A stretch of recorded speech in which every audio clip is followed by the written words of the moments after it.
अस्सलाम वालेकुम। तो कैसे हो मेरे वीडियो के परिंदों, सब ठीक हो? आज का जो हमारा मॉड्यूल है बेसिकली प्रोग्रामिंग के हवाले से, प्रोग्रामिंग का फर्स्ट सेकंड स्टेप है। ये बहुत ज़्यादा इंपॉर्टेंट है लेकिन बहुत ज़्यादा आसान अभी कर देते हैं इसको। यहाँ पे सबसे पहले कहता है कि सी लैंग्वेज में यूज़ होने वाले जो रिलेशनल ऑपरेटर होते हैं ना, इनको रिलेशनल ऑपरेटर कहना है। ऑपरेटर जो होते हैं वो और होते हैं, ये रिलेशनल ऑपरेटर हैं। ठीक है, ये आपका क्विज है। अ, ये जो साइन है लेस देन का साइन है, ये बात सिर्फ सी की कर रहा है, सी लैंग्वेज में। मैंने पाइथन, जावा, रूबी किसी लैंग्वेज में सी, जावास्क्रिप्ट में नहीं बोला, सी में बोला फिलहाल। सी में लेस देन का साइन ये है, लेस देन और इक्वल मतलब कम हो या उसके बराबर हो जाए, ये वाला। Greater greater than, greater than या इक्वल बराबर हो या उससे ग्रेटर हो। ठीक है, ये दो वाले बहुत ज़्यादा इंपॉर्टेंट, बहुत बार ये क्विज आया। इक्वल टू, जब आपके सामने दो बार इक्वल का साइन आए तो फिर आपने इक्वल बोलना है। अगर आपको एक साइन दे के पूछता है कि इक्वल का साइन कौन सा है, तो आपने दो वाले पे क्लिक करना है, एक वाले पे नहीं। ये वाला है नॉट इक्वल, इन दोनों ऑपरेटर को टका के रटा लगा लें। ठीक है, उसके बाद आ जाए, कहता है C relational operator use to compare value of two variable. दो वैल्यू को जब कंपेयर करता है तो यहाँ पे ये आपका बड़ा इंपॉर्टेंट क्विज है। True value, computer binary code को समझता है 0 और 1 को। जब ट्रू वैल्यू होगी तो स्टेटमेंट का रिटर्न वैल्यू जो है 1 होगी, और जब फॉल्स होगा तो रिटर्न वैल्यू होगी 0 की। ठीक है, आगे उसने दिया एक प्रोग्राम। बेसिकली ये वाला आपका एक प्रोग्राम है। अब ये प्रोग्रामिंग शुरू हो गई है आपकी। ठीक है, प्रोग्रामिंग का इंट्रोडक्शन। यहाँ पे उसने बोला ये आपका प्रोग्राम लिखा है, ये सारा इंक्लूड आयो स्ट्रीम वगैरह, ये मैं आपको प्रोग्राम करके दिखाता हूँ। ठीक है, ये सारा आपका प्रोग्राम है। ठीक है, ये इसकी आउटपुट है। जब आपने एक प्रोग्राम बनाना है उसकी आउटपुट भी दी हुई है। ठीक है, इस तरह का आपको एक शायद पेपर में आ जाए प्रोग्रामिंग। ठीक है, मैं आपको प्रोग्राम बना के दिखाता हूँ। तो मैंने वीडियो को पॉज़ करके आपका जो प्रोग्राम लिख दिया ताकि वीडियो को ज़्यादा से ज़्यादा शॉर्ट कर सकूँ, और मैं अभी आपको समझा देता हूँ। 1 मिनट, एक साइन मेरा रह गया है जी। तो ये है आपका प्रोग्राम, जो प्रोग्राम आपकी बुक पे दिया है। प्रोग्राम बेसिकली क्या होता है, ये आपको CS201 में तसल्ली से समझा दिया जाएगा। सबसे पहले ये जो प्रोग्राम लिखा है आपने सिर्फ यहाँ पे रट्टा लगाना है, समझना भी है और रट्टा भी लगाना है। पूरी कंप्लीट समझ आपको आगे आएगी। जब हम प्रोग्राम लिखते हैं सी लैंग्वेज में, मुख्तलिफ जो है ना, मुख्तलिफ तरीके होते हैं उसके, बहुत सारे वे हैं प्रोग्राम लिखने के। ये एक वे है, यहाँ पे उसने यूज़ किया है हैश इंक्लूडिंग, आगे लेस देन का साइन डाल के आयो स्ट्रीम, ये डालना ज़रूरी है। ठीक है, ये लिखना ज़रूरी है। कुछ चीज़ें होती हैं ना वो कन्फर्म है, जैसे कि आप एक मकान बनाते हैं तो वहाँ पे जो मिस्त्री होता है उसका होना ज़रूरी है, उसके बिना वो नहीं बन सकता। मतलब तो इसी तरह कुछ चीज़ें बेसिक हैं, अगर आप उनका यूज़ नहीं करते तो प्रोग्राम नहीं बनता है। समझ लें कि ये बेसिक स्टेप है, ये पहले इनका यूज़ ज़रूरी है। आयो स्ट्रीम, ठीक है, हैश इंक्लूड आयो स्ट्रीम, इसी तरह लिख देना आपने यूजिंग नेम स्पेस std, और एंड पे सेमीकोलन लाजमी तौर पे लगाना है। ठीक है, उसके बाद इंट मेन। ठीक है, आपके प्रोग्राम में यहाँ पे दिया हुआ है वाइड मेन, यहाँ पे वाइड मेन का उसने इस्तेमाल किया, लेकिन अगर आप इसको सेम एज इट लिखते हैं तो आपका प्रोग्राम जो है रन नहीं करेगा, एरर देगा। उसकी रीज़न है मैं आपको अगली बुक में बताऊंगा, वीडियो शॉर्ट रखूंगा इंशाल्लाह। यहाँ पे ये सारा एज इट आना है। ठीक है, इंट, इंट का बताया था आपको पिछले वेरिएबल में जहाँ पे हमने यूज किया। इंट का मतलब है कि गिनती वाली वैल्यू आएगी। ठीक है, इंट ए, ए एक वेरिएबल है, इंट इंटीजर है, उसको गिनती का वर्ड मिलेगा, यानी कि 10 मिल गया। ठीक है, यहाँ पे देखें, आगे उसने दूसरी वैल्यू लिख दी है बी की। ठीक है, बी की दूसरी वैल्यू लिख दी है सी की। अब सबके साथ उसने सी, बी और सबके साथ लगाई तो वैल्यू है इंटीजर वाली, लेकिन सबके साथ इंट क्यों नहीं लिखा? क्योंकि उसने सेंटर में कोमा लगा दिया। ठीक है, अगर आप इसको चाहें तो हर वैल्यू को अलग से लिख सकते हैं। जैसे ये देखिए, मैं आपको वैल्यू अलग करके दिखा देता हूँ। हर वैल्यू को आप अलग से लिख सकते हैं इस तरह से, लेकिन हर वैल्यू के एंड पे आपको इसी तरह सेमी कोलन, यहाँ पे इसको खत्म करके सेमी कोलन लगाना पड़ेगा। ये देखिए, अगर आपने वैल्यूज़ को अलग अलग लिखना है तो सेमी कोलन लगाना पड़ेगा, और फिर सबके साथ इंट भी लिखना पड़ेगा। ठीक है, इंट भी लिखना पड़ेगा। मैं वीडियो को पॉज करके लिख देता हूँ ताकि टाइम बच जाए।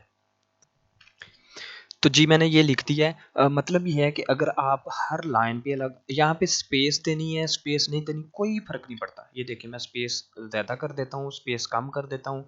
आपका प्रोग्राम अगर रन ना हो तो आपने ये नहीं समझना मैंने स्पेस कम दी है, यहाँ पे भी स्पेस ख़त्म कर सकते हैं। ठीक है, ये एक प्रोग्राम अगर आपने इंट एक जगह पे लिख देना है, सारी वैल्यू लिखनी है तो सेंटर में कोमा डालना है, और अगर आपने हर जगह पे इंटीजर दोबारा देना है तो फिर न्यू वैल्यू लिखनी है और एंड पे सेमीकोलन लगाना है।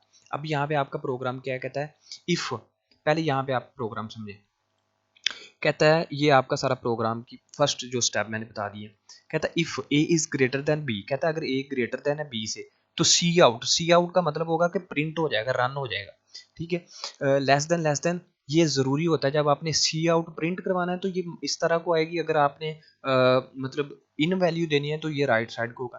कहता है अगर ए बड़ा है बी से तो ए इज ग्रेटर, ए प्रिंट हो जाएगा, लिखा क्या आएगा, ए इज ग्रेटर। अगर आप कहते हैं ए छोटा है तो फिर क्या प्रिंट हो जाएगा, ए इज स्मॉलर, ठीक है। अगर आप कहते हैं ए छोटा है या सी के बराबर है तो फिर ए इज लेस देन इक्वल आ जाएगा, ठीक है, रन करेंगे जब। और अगर कहता है ए बराबर ग्रेटर है या बराबर है सी के तो फिर ये वाली स्टेटमेंट आ जाएगी। आउटपुट में उसने क्या दिया है, A is smaller, A is, यानी कि ये पहली स्टेटमेंट प्रिंट हुई थी, दूसरी स्टेटमेंट ये प्रिंट हो गई है, तीसरी ये प्रिंट, और ये देखिए हमारी भी प्रिंट होगी। अच्छा, ये सारा सीन देखें, हमने भी प्रोग्राम लिखा है, अगर ए बड़ा है तो हमने सी आउट, ये देखें हमारा सी आउट क्या है, सी आउट ये वाला सीन इतना लिखना पड़ता है अगर आपने प्रोग्राम रन करवाना है। उसके बाद यहाँ पे स्टेटमेंट आप चेंज कर सकते हैं, आप यहाँ पे कुछ भी लिख सकते हैं, पाकिस्तान लिख देंगे तो यहाँ पे एक ही जगह पे पाकिस्तान प्रिंट हो जाएगा, जो भी अपना नाम लिख दें, ठीक है। A is greater than, A greater than ये प्रिंट हो जाएगा। अब ये वाला जो सीन है ना, लेस देन एंड एल, ठीक है, एंड एल लगाना ज़रूरी नहीं है। अगर आप एंड एल नहीं लगाते तो आपकी लाइन सारी एक ही लाइन में सब कुछ प्रिंट हो जाएगा, ये हमारा लगाना ज़रूरी होता है ताकि लाइन अलग अलग से प्रिंट हो। मैं बताता हूँ किस तरह से। आगे ये वाला A is less than, cout A is smaller, A बराबर है तो ये प्रिंट हो, मतलब जो जो चीज़ें बताई हैं। अब प्रिंट करता हूँ मैं प्रोग्राम को, देखिए आपका प्रोग्राम प्रिंट हो गया। क्या हो गया प्रोग्राम, अब ये सबसे पहली लाइन देखें, ए इज़ स्मॉलर, यहाँ पे आ जाए अपने प्रोग्राम में, आउटपुट चेक कर लें, ए इज़ स्मॉलर, ये देखिए ए इज़ स्मॉलर आउटपुट, ठीक है। उसके बाद अपनी दूसरी लाइन देख लें, A is less than equal to C, वही वाला प्रिंट हुआ है, देखिएगा, ये देखिए वही वाला है प्रिंट हुआ है, जो यहाँ पे प्रिंट है वहाँ पे भी सेम एज प्रिंट हुआ है, क्योंकि प्रोग्राम जो लिखा है, अब ये देखें वही वाला प्रिंट हुआ है। अब एंड एल क्यों लगा हुआ है, अगर मैं एंड एल ना लगाता, ये पहली वाली जो लाइन है उसके आगे ही दूसरी होनी थी और आगे ही तीसरी होनी थी। एंड एल जो यूज होता है ये लाइंस को अलग अलग करने के लिए होता है। अब वो कहता है प्रेस एनी की, तो आपका प्रोग्राम जो है ये देखें, ओके। और दूसरी मैंने बात बताई थी कि अगर हम सेंटर में इनके इंट खत्म कर देते हैं यहाँ से और अकेला कोमा डाल दें तो क्या प्रोग्राम सेम एज रन होगा, तो देखिए अभी करके दिखाता हूँ। तो देखें जैसे कि प्रोग्राम पहले था, मैंने आगे के सेमीकोलन खत्म कर दिया, इंट खत्म कर दिया, एक ही लाइन में सारी बात को ले आऊँ, तो देखिए सेंटर में कोमा कर दिया। अब ये प्रोग्राम क्या रन होगा, ऑफ कोर्स होगा, ये देखिएगा प्रोग्राम वैसे ही रन हो गया जैसे मैंने बताया था, ठीक है। प्रेस यानी की कर दे, उसके बाद आ जाए आगे। आगे अब ये देखें, जब हम प्रिंट करवाते हैं, ये इफ़ स्टेटमेंट आपको पीछे पढ़ाई थी, अगर ये होना है तो ठीक है, वरना वो वाला काम हो जाए, ठीक है। इस आपको एग्जांपल दी थी। अब ये देखें, यहाँ पे मैंने लिख दिया है ए इज़ ब्यूटीफुल, तो यहाँ पे ए इज़ ब्यूटीफुल रन होगा। ए की तबीयत ख़राब है तो मैंने ये लिख दिया ये, अब देखिएगा ऐसे ही प्रिंट होगा। ये देखें ए इज़ ब्यूटीफुल, हमने प्रोग्राम को चेंज किया है, जो मर्जी लिख दो आप डबल कोटेशन में वही प्रिंट होगा, ए इज़ ब्यूटीफुल। ये देखो क्या लिखा है, ए की तबीयत खराब है, ठीक है। बाकी तीसरा मैंने चेंज नहीं किया, वही वाला आया, ठीक है। तीसरी इंपॉर्टेंट बात यहाँ पे जो एंडल है, ये वाला एंडल ऊपर भी था यहाँ पे, लेकिन मैंने उसको डिलीट कर दिया, ठीक है। अब एंडल को डिलीट करने का मतलब क्या है कि ये वाली लाइन ए इज़ ब्यूटीफुल और ए की तबीयत खराब है, अब ये इकट्ठा प्रिंट हो जाएगा तो हमें तो प्रॉब्लम बनेगी, इसलिए एंडल यूज़ करते हैं। ये देखिएगा यहाँ पे एंडल है तो ये दोनों लाइनें नीचे वाली अलग अलग होंगी, जो ऊपर वाली लाइन है उनका देखिएगा दही बन जाएगा।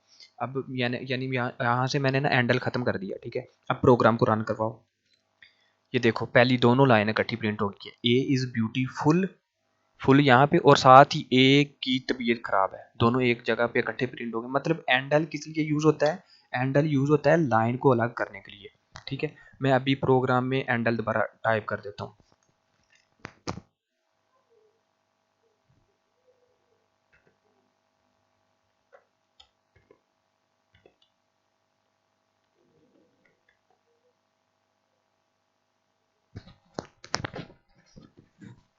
अब ये देखें, एंडल को दोबारा टाइप किया है तो लाइनें अलग अलग हो गई। अब पता चल गया एंडल का क्या मतलब होता है, छोटी लाइन को अलग अलग करने के लिए। प्रोग्राम की समझ आ गई है, इस तरह से प्रोग्राम बनते हैं, ठीक है। तो आगे हम अपने हैंडआउट्स पे, यहाँ पे आउटपुट मैंने सारा कुछ बता दिया। आगे यहाँ पे आगे कहता है in C relational operator two operator that are equal to, ये दो साइन आएंगे फिर इक्वल टू बोलना, इक्वल टू एंड ये वाला is not to are used, किस लिए यूज होते हैं, कहता है check whether the two variable to be compared are equal और इक्वल नॉट। जब इक्वल और इक्वल नॉट के लिए होना है तो ये दो वेरिएबल यूज होते हैं, ठीक है। ये आपका क्विज है। आगे सेम प्रोग्राम लिखा है, ये आपने प्रोग्राम खुद करना है, खुद बनाना है, ठीक है। अगर आपको प्रोग्रामिंग की ज़रा भी नॉलेज नहीं है तो आप मुझे बताएं, मैं आपको एक अलग वीडियो इसकी दोबारा से बना के अपलोड कर दूंगा, कोई प्रॉब्लम नहीं है, आपने आराम से बता देना है, ठीक है। दिस इज़ वेरी इजी और बड़ा मज़े का लेक्चर था, ठीक है। इसको आपने थोड़ी सी प्रैक्टिस कर लेनी है, आपका ये आना है पेपर में, ये वाला बहुत ज़्यादा इंपॉर्टेंट है क्विज के हवाले से, ठीक है, और शॉर्ट के हवाले से, ठीक है। मिलते हैं अगले लेक्चर में, तब तक अपना ख्याल रखिए। ओके, अल्लाह हाफिज़, अस्सलाम वालेकुम, अल्लाह निगहबान। I got broads in Atlanta, just took the lean in the family, credit cards and the scammers, hitting the licks in the band, legacies.